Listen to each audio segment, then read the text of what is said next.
This clip is brought to you by SaveWithConrad.com.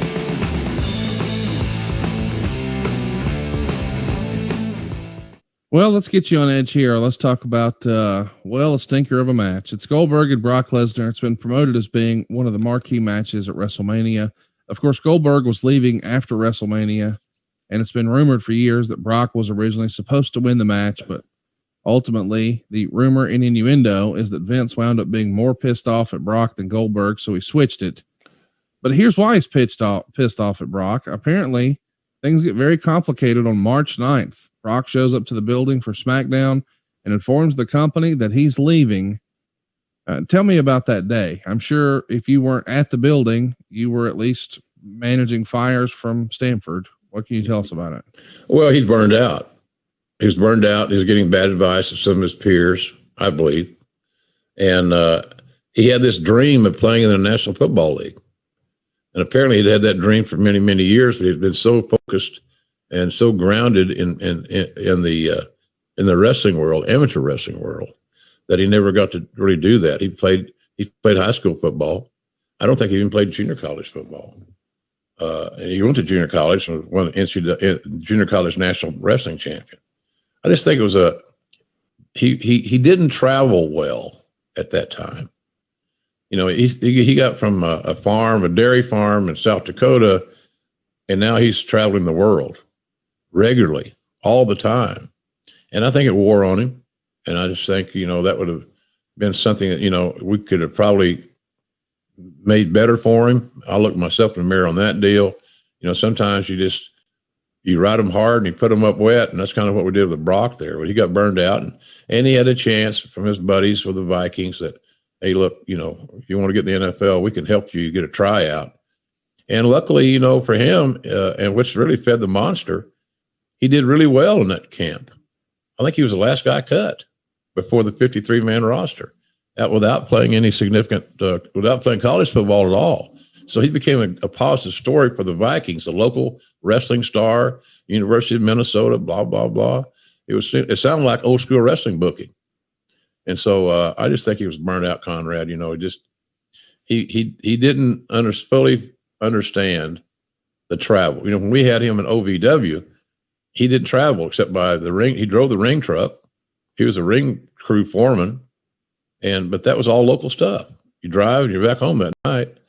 And that was not the case in his career. And knowing the trajectory of where he was headed, it wasn't going to lessen. He was going to be on the road more. Any international tour was going to include Brock Lesnar, and any major events in the States was going to include Brock Lesnar. So I think he forecast all that a little bit, and it kind of got overwhelming for him. But it was very abrupt. We were not ready for that announcement that I'm leaving, because it was obvious. What we knew when we signed Brock, that he was special. We didn't know how special, but we found out very quickly. So it was a little bit of a shocker, and hard to digest and hard to process, because Vince felt like he was doing, we were treating Brock well, and he was making a lot of money. And I remember, I think the payoff, if I'm not mistaken, that we did for that show, is that I think he made $250,000. And so did Goldberg. I remember sitting in my office in Stanford, and Vince's assistant said, Brock Lesnar's on the line. He wanted to talk to Vince, and Vince wants him to talk to you. So that was my prep for that conversation. And like, here he is. So there he goes. And so I get on the phone with him, and he's in a foul mood because he got his payoff, thought he got screwed. I said, what are you basing this on? Did you do a forensic study of the finances of this event? Or did somebody tell you, one of your buddies tell you got screwed in your payoff?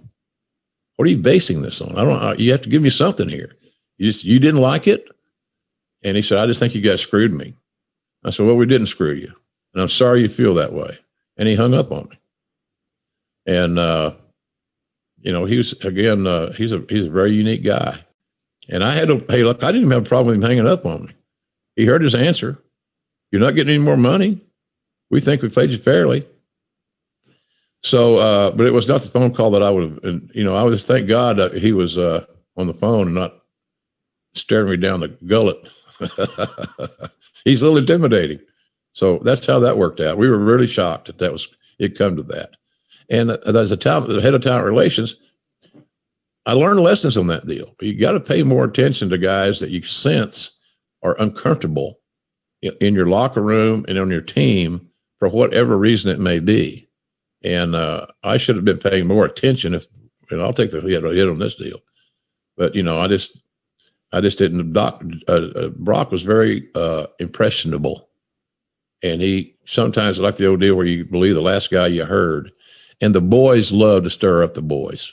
Well, who's in Brock's ear? Who's giving him this bad advice? I asked because he dropped Barry Bloom as his agent after he got him that initial WWE contract. Yeah. Hindsight, Barry probably could have helped here. I mean, I don't know, maybe. But who's giving him this bad advice, do you think? Well, I would say the Minnesota contingent, maybe Perfect, maybe Kurt. And Kurt would do it just to be ornery. Right. Because he knew that he can get you. Yeah. And to see somebody get rolled up in anxiety and angst, thanks to your prodding and your subtle positioning, was a rib. And some guys fell for it. Hey, I've had guys come to me and say, again on WrestleMania, comes in, they say, I'm not happy with my payoff. Same story. Based on what? Tell me what you're basing your unhappiness over. And he said, well, so-and-so made blank. I said, no, they didn't. Well, they said they did. Oh, they said that to you, right? Yeah. I said, so Jerry Briscoe was with me on a lot of these meetings. Very invaluable. And I said, Jerry, go get so-and-so. That guy that got the big money that Dustin didn't get because it's about gold dust. So I got the guy in the room and did you tell him that you made blank? He started laughing. Yeah, I did. Why? Why did you lie to him? I don't get it. And well, it's funny, just a rib. Well, Goldust didn't think it was a rib. He ain't laughing, as you notice right now. Right. So look at the shit you stirred for no reason except for your own personal enjoyment. And that's the wrestling community oftentimes. If the boys see a weakness and they see some little crack in the armor, because it was obvious that Lesnar had no cracks in the armor visibly, but emotionally and mature wise, he was in a world that he had not prepared for ever in his life. More money, more travel, more fame, more fortune. So, and he was having, I don't say family issues, but he was trying to raise his daughter and the marital or ex-marital issues type things. He was dating Sable, which it was a great thing for him. And it's been a wonderful marriage and they got great looking sons. But at that time, it was just more drama on his plate. And so people process this information differently, Conrad. And that's kind of where we came to with that thing. So, but the talents have a way. They knew where Brock's sensitivities were. I think a lot of guys took advantage of his naivete and saying, man, brother, you got screwed. We'll touch on all of the drama around Brock another time, but Wade Keller runs down a list of things. Number one, he doesn't like the travel schedule. Number two, he doesn't have a passion for pro wrestling. Number three, he thinks he can play in the NFL.